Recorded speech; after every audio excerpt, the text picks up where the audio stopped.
რაღაც მაყურებელმა რაღაც დაკარგოს და მნიშვნელოვანია რამოდენიმე აქცენტი. პირველი აქცენტი ის რომ დღეს რომ ჩვენ აი აქვს ხედავთ თქვენს გადაცემაში ყოველთვის სასიხარულოა რა თქმა უნდა სტუმრობა და მზად ვართ მაგრამ და აი აქ მიდის ეს დიალოგი ეხლა ეს მსჯელობა თუნდაც კამათი ეს მიანიშნებს მე მგონი იმას კარგად ხვდებით რომ რეალურად არ არსებობდა არანაირი კომუნიკაცია არანაირი აქ ხას უსვამე ერთადერთი იყო სამინისტროს მხრიდან მოთხოვნა ინფორმაციის რაც ბუნებრივია რომ კლინიკებმა მიაწოდეს თავის ფასს ასე ვთქვათ ხარჯთაღრიცხვები და შემდგომში მოხდა მათი მხრიდან დამუშავება ინფორმაციის ასე ვთქვათ ფასწარმოქმნის შედგენა ისე რომ სამუშაო ვერსია ამ ფასწარმოქმნის უბრალოდ კონსულტაციის სახით მაინც ან რაიმე შეხვედრის სახით მაინც არც ექიმებთან არც კლინიკებთან არც ექსპერტებთან არ ვიცი შეიძლება სამინისტროში შიგნით არსებული ექსპერტებთან იყო ვიღაცასთან არ მომხდარა რეალურად ეს არის ერთი ყველაზე დიდი პრობლემა სამედიცინო საზოგადოება თქვენ იცით რამდენად თავისი არსით არის პროგრესული, მაგრამ იმავდროულად ძალიან გაწონასწორებული, ხა ღია წერილის მიმართვა რომ მოუწევთ მინისტრთან, პრემიერ-მინისტრთან, ომბუდსმენთან, ექიმებს, კლინიკებს, მე მგონი ეს უკვე პრობლემაა. და ამაზე მე მგონი ჩვენ ვთანხმდებით, რომ აქ კომუნიკაციის ძალიან დიდი პრობლემა არსებობს. ეს ერთი.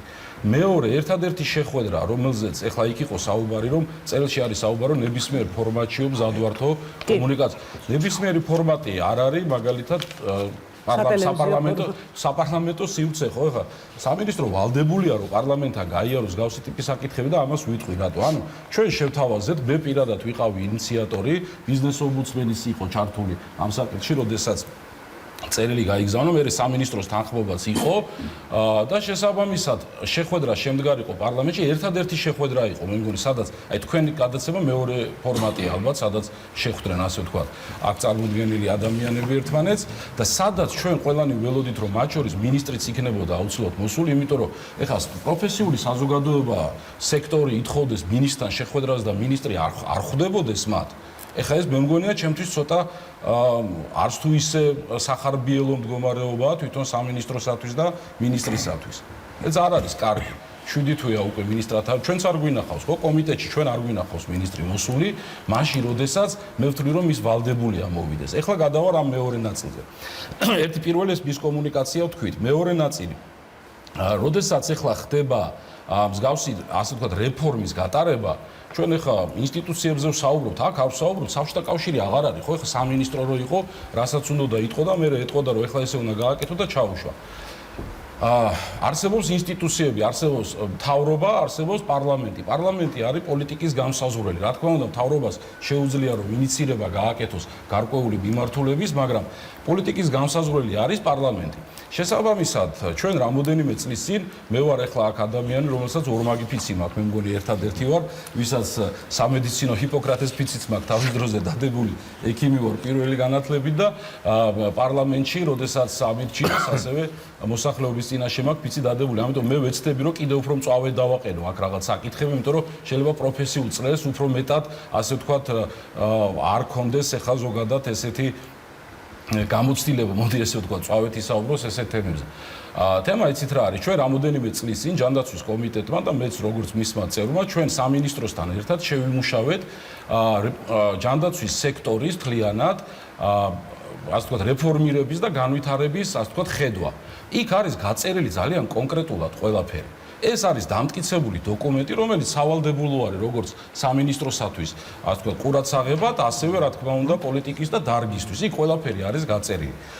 როდესაც და იმ გაწერილში ყველაზე მთავარი აქცენტი არის გაკეთებული იმაზე, რომ უნდა შემუშავდეს ხარისხის სტანდარტი. აქ იყო საუბარი იყო იმაზე, რომ სწორედ ხარისხის სტანდარტი, სამედიცინო მომსახურეობის ხარისხის სტანდარტი, რომელიც ან პირდაპირ უნდა ავიღოთ რომელიმე დაუშვათ უცხოური ბევრი სტანდარტი არსებობს და რამოდენიმე სტანდარტი არსებობს, რომელიც აპრობირებულია და გადმოვიტანოთ, ან თუ კი ჯერჯერობით ქვეყანას და შესაბამის დარგს არ აქვს ჯერჯერობით ეს შესაძლებლობა რაღაც ადაპტირება გავაკეთოთ პირობითად შევიმუშაოთ ეროვნული სტანდარტი და ვთქვათ რომ ეს იქნება საწყისი წერტილი ამის შემდეგ 3 წელიწადში უნდა მივიდეთ ამ სტანდარტამდე 5 წელიწადში აქ და 10 წელიწადში და დარგი განჭოლეტადი უნდა იყოს, ის უნდა ხედავდეს კლინიკა, ექიმების საით მიდის დარგი. ეს არის მნიშვნელოვანი, იცით რატომ? აქ ახლა ბევრი მათ შორის ეკონომიკური თვალსაზრისითაც იყო საუბარი, რომ დატვირთულობა თუ მეტი არ არის, შესაბამისად ეს ხარისხზე აისახება. ვეთანხმები კი ესეა, ეხლა ჯანდაცვის სპეციალისტები, ექიმები, ყველა ამაზე ექსპერტები გახდებით, კი ბატონო, ესეა. მაგრამ იმისათვის, რომ თქვენ სანამ ფასებს დათვლით და ფასებით, ეხლა ნახეთ, ცდელობა ისიც რა არის, ჩემი აზრით, რომ ფასის გადაჭრით, უხეშად რო თქვა, თქო, არა გადაჭრით, დაბალზე გადაჭრით, ვიღაცა შეიძლება მიზანი კონდეს, რომ კლინიკების რაოდენობა შემცირდეს.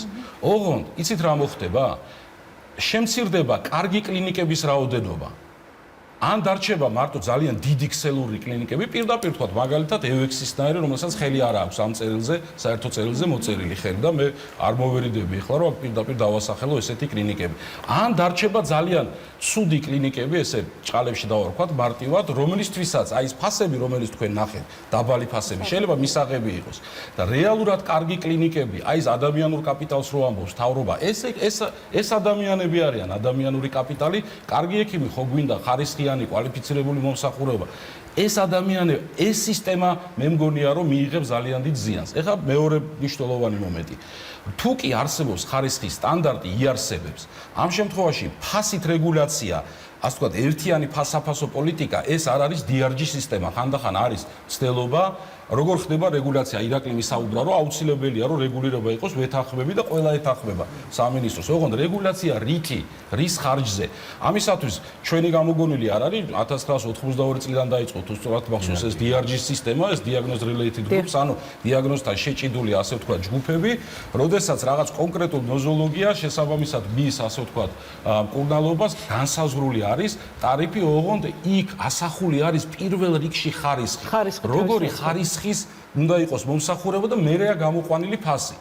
ჩვენ ვაკეთებთ ახლა პირდაპირ. მე პირიქით ვიტყვი, მე სამინისტროს მოუწოდებ, რომ ჩახედოს იმ გეგმას, სადაც წერია, რომ პირველ რიგში ეს ხარისხის კრიტერიუმები და სტანდარტი უნდა იყოს შემოღებული. სტანდარტი თუ იქნება შემოღებული, ცუდი, ეგრეთ წოდებული, ცუდი კლინიკები, რაზეც ჩვენც ვაღიარებთ. სამინისტროს, რომელიც არსებობს, ცუდია რომ არსებობს, 2013 წლიდან მე ვეთანხმები, ქალბატონთან 2013 წლიდან ძალიან კარგი ნაბიჯები გადაიდგა, ხელმისაწვდომობა სამედიცინო სერვისების გაიზარდა. ეხლა ამას უნდა მოყოლო და მე შემდგომში უკვე ხარისხის, ასე ვთქვათ, სტანდარტის შემუშავება და არა პირდაპირ ფასების, ასე ვთქვათ, გადაჭრა. აი ეს არის ძალიან მნიშვნელოვანი და ეხლა პირდაპირ რო გითხრათ, ესეთი მიდგომა, როდესაც ფასებით ხდება, ასე ვთქვათ, მხოლოდ ვიღაცა შეიძლება კონდეს სურვილი, რომ კლინიკების დამუნათება მოხდეს, პირდაპირ ვიტყვი და ექიმებს, რომ იცი რა, თურმე ერთ ფანტასტიკურ მოგებებზე გადიან, ძალიან უცნაური წერილი იყო, მე ესეთი წერილი სამინისტროს, ჯანდაცვის სამინისტროს მხრიდან ჯანდაცვის სექტორზე სიმართლე გითხრათ, პირველად ვნახე. ძალიან ცუდი წერილი იყო და მე მიკვირს სიმართლე, ძალიან გამიკვირდა ესეთი შინაარსის წერილი და დავამთავრებ აქვე ბოდიში. აი ეხლავე ვიტყვი. ეკა და შემდეგ სამინისტროს ვაძლევ თელ დროს. ერთ მნიშვნელოვან სათქმელს ვიტყვი. წარმოუდგენელია, რომ დიალოგი არ არსებობდეს, ეს ერთი. მეორე, წარმოუდგენელია, რომ ხარისხის სტანდარტის შემუშავებით არ ხდებოდეს ამის დაწყება. ყველაფერი ეს ბადებს საფუძვლიან შემდეგ ეჭვს. პირველი, ვიღაცას ხომ არა აქვს სურვილი, რომ ბოლოს მე მივიდეთ იქამდე, რომ კლინიკების რაოდენობა ხელოვნურად ისე შემცირდეს, რომ მხოლოდ შეიძლება რაღაც ქსელურ კლინიკებს მიეცეთ საშუალება მუშაობის და მე შემდგომში სამინისტრომ თქვას, რომ ეხლა DRG-ზე გადავდივარ და ფასებსაც აწევს მე შესაბამისად მომსახურეობის, ეს ერთი. მეორე ეჭვი საფუძვლიანი რაც ჩდება არის ის, რომ ვინმეს ხომ არა აქვს სურვილი დამხმარე მასალების, ასე ვთქვათ, შესყიდვებზე, რომელიც ძალიან დიდი თანხაა მთლიანობაში, იმიტომ რომ კლინიკების მომწოდებლები ძალიან ბევრნი არიან, ბევრი კომპანია გაჩნდა ბაზარზე მომწოდებელი დამხმარე მასალების, ვინმეს ხომ არა აქვს სურვილი, რომ ამ დადგენილების მერე საქმე მივიდეს იქამდე, რომ სახელმწიფომ თქვას, თქვენ გინდათ ამ ფასებში რო ჩაეტიოთ, ვიცით რა არის დამხმარე მასალები, რომლებიც საკმაოდ დიდი შემადგენელია ფასწარმოქმნაში, აბა ჩვენ მოგაწვდით, კაცო, ან სიპი გაკეთდება რომელიღაცა, რომელიც ასე ვთქვათ, პირდაპირ კონსოლიდირებულ შესყიდვას გააკეთებს და ესეთი რაღაც ცუდად თავდება ყოველთვის ვიღარ დიდი ჯგუფების ხელის მოთმობით, პირდაპირ ვამბობ, მე პოლიტიკოსი ვარ და ამ შემთხვევაში ვაძლევ თავს უფლებას ეს ეჭვი რომ გამოუთქვა და სამინისტრო ვალდებულია ეს ეჭვი გააკარწყოს. იმიტომ რომ ჩემთვის მაშინ გაუგებარია ის რეფორმა, რომელიც სწორად არის გაწერილი, რომ ჯერ ხარისხის სტანდარტი უნდა შემუშავდეს, ამას დაეფუძნოს DRG სისტემა, რატო იწყება ბოლოდან ამის კეთება. კი ბატონო